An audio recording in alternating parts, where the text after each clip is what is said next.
आपने कहा कि पूरी कंट्री में आज मॉक ड्रिल हो रही है, जिसमें हमारे हॉस्पिटल्स में ऑक्सीजन प्लांट्स या बाकी ज़रूरी जो चीज़ें हैं, ऑक्सीजन बेड्स, ज़रूरी बाकी दवाइयाँ, बाकी सब का जायज़ा लिया जा रहा है, ताकि अगर फ्यूचर में कभी ऐसी नौबत आती है कि हॉस्पिटलाइजेशंस बढ़ती हैं तो हम तैयार रहें उस चैलेंज को हैंडल करने के लिए।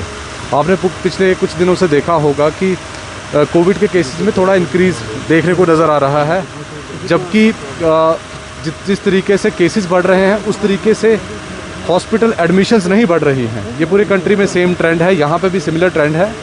इसी चीज़ को मद्देनज़र रखते हुए हमारी तैयारियाँ ये लगातार चलती रही हैं, और जैसा हमने पहले से तय कर रखा था, गवर्नमेंट ऑफ इंडिया की ही इंस्ट्रक्शंस थी कि 10th और 11th को पूरे कंट्री में हमारे जो कोविड के हॉस्पिटल्स हैं वहाँ पे मॉक ड्रिल हो। उसी सिलसिले में आज मैं श्रीनगर के JLNM हॉस्पिटल में हूँ।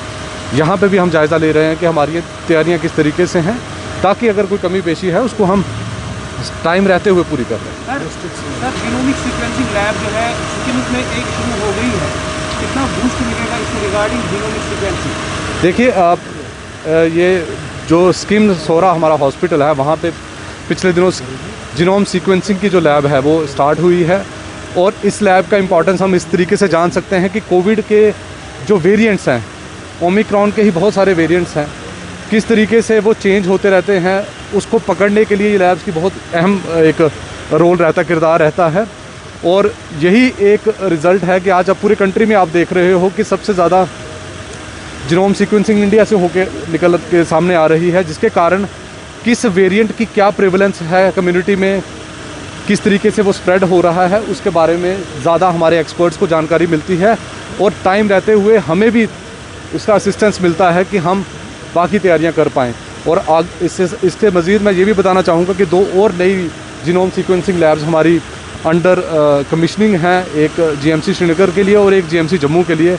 उसमें भी हमारी जो इंस्टॉलेशन की कार्रवाई चल रही है, हमारे जो इंजीनियर्स हैं वो बाहर से आके उसको इंस्टॉल कर रहे हैं। तो मैं यही कहना चाहूँगा आप सबके ज़रिए कि कोविड की जो भी सिचुएशन है उसको हैंडल करने के लिए हमारे तमाम हेल्थ केयर वर्कर्स, हमारे हॉस्पिटल्स रेडी हैं। वो हमारा पास का एक्सपीरियंस हमें बताता है कि हमने इससे बड़े बड़े चैलेंजेस हमने हैंडल किए हैं। हमारी टीम्स पूरी तरह तैयार हैं कोविड टेस्टिंग के लिए, या उसके अलावा हॉस्पिटलाइजेशन को एड्रेस करने के लिए। और साथ ही साथ मैं ये भी बतलाना चाहूँगा कि कोविड से मतलब हमें पैनिक करने की ज़रूरत नहीं है।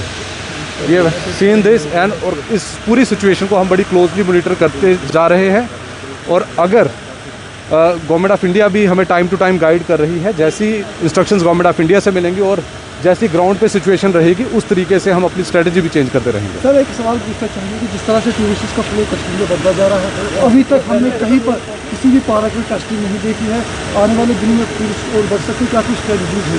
देखिए, टेस्टिंग को लेकर मैं आपको बताता चलूँ कि गवर्नमेंट ऑफ इंडिया की जो इंस्ट्रक्शंस हैं बड़ी क्लियर हैं। किसको टेस्ट करना है ये बड़े क्लियर तरीके से बताया गया है। अभी फ़िलहाल हमें जो लोग सिम्टोमेटिक हैं, जिनको इन्फ्लुएंजा लाइक सिम्टम्स आ रहे हैं, उन्हीं लोगों को टेस्ट करना है, क्योंकि जहाँ तहाँ टेस्ट करने से भी कोई ज़्यादा फ़ायदा मिलेगा नहीं। तो जो अभी की गाइडलाइंस हैं उसके हिसाब से हम टेस्टिंग कर रहे हैं, और उस हिसाब से टेस्टिंग हमने पिछले कुछ दिनों से बढ़ाई भी है। तो मुझे नहीं लगता है कि हम रैंडमली कहीं पे भी टेस्ट करेंगे। जिस किस्म की इंस्ट्रक्शंस हमें गवर्नमेंट ऑफ इंडिया से मिली हैं उस किस्म की टेस्टिंग होगी। सर हमारे कई हॉस्पिटल है यहाँ पे, बिमना जैसे किम्स बिमना की बात करें या बोनेट जॉर्ज हॉस्पिटल, कई सालों से वहाँ पे काम कर रहा है, लेकिन अभी तक वो हॉस्पिटल कंप्लीट नहीं हुए हैं। कौन सा JVC बिमना? बिमना और बोनेट। देखिए, काम उनके चल रहे हैं, और मुझे पूरी उम्मीद है कि एग्जीक्यूटिंग एजेंसीज जो हैं उसको उस चीज़ की पूरी नो हाउ में है, और इसको टाइम टू टाइम रिव्यू भी किया जा रहा है। मुझे उम्मीद है जो कहीं बॉटलनेक्स है उसको भी गवर्नमेंट रिमूव करेगी। सर चिल्ड्रन हॉस्पिटल का एक मसला है, वहाँ क्रॉसिंग में पिछली बार भी एक एक्सीडेंट हुआ, वहाँ एक ज़रूरत थी एक क्रॉसिंग ब्रिज बने, बिल्कुल, क्योंकि वो डायरेक्टली क्रॉस करते हैं तो बड़ी परेशानी है। बिल्कुल, आपका जो पॉइंट है इसलिए हमारे नॉलेज में ऑलरेडी है, और ऑलरेडी हमने ये PWD से टेकअप किया है कि यहाँ पे एक जो फ्लाईओवर फुट ओवर ब्रिज जिसको कहते हैं उसको जल्द तामीर किया जाए, ताकि लोगों को क्रॉस करने में सहूलत हो, और जो एक्सीडेंट की आप बात कर रहे हैं उसको हम प्रिवेंट कर पाएँ। सर एक question, last question, masking mandatory अभी नहीं कर रहे हैं हॉस्पिटल्स के अंदर हॉस्पिटल्स के अंदर हमने अपने स्टाफ के लिए जो इंस्ट्रक्शंस आई हैं उसको लागू किया है। लेकिन मैं ये एक चीज़ ज़रूर कहना चाहूँगा कि हमने देखा कि मास्क अदरवाइज़ भी हमें इन्फेक्शन से बचाती है, तो इसमें हम लोगों को किसी के कहने की ज़रूरत नहीं है। अगर हमें लगता है कि वी वांट टू, अगर हम कोई इम्यूनो कॉम्प्रोमाइज़ है, किसी की इम्यूनिटी लो है, कोई किसी और बीमारी से सफ़र कर रहा है, तो उन लोगों को करना चाहिए, प्रिकॉशन लेना चाहिए। लेकिन एक चीज़ मैं ये ज़रूर कहना चाहूँगा कि अगर किसी को कोई सिम्टम्स आते हैं तो उन सिम्टम्स को दबाएं नहीं, छुपाएं नहीं। हमारा जो अस्पताल है, नज़दीकी अस्पताल जो भी है, वहाँ पे रिपोर्ट करें ताकि डॉक्टर्स उसको जांच कर लें, क्या प्रॉब्लम है उसका जायज़ा लिया जा सके और उसी के अकॉर्डिंगली उस पेशेंट को ट्रीट भी किया जा सके। Thank you sir, thank you.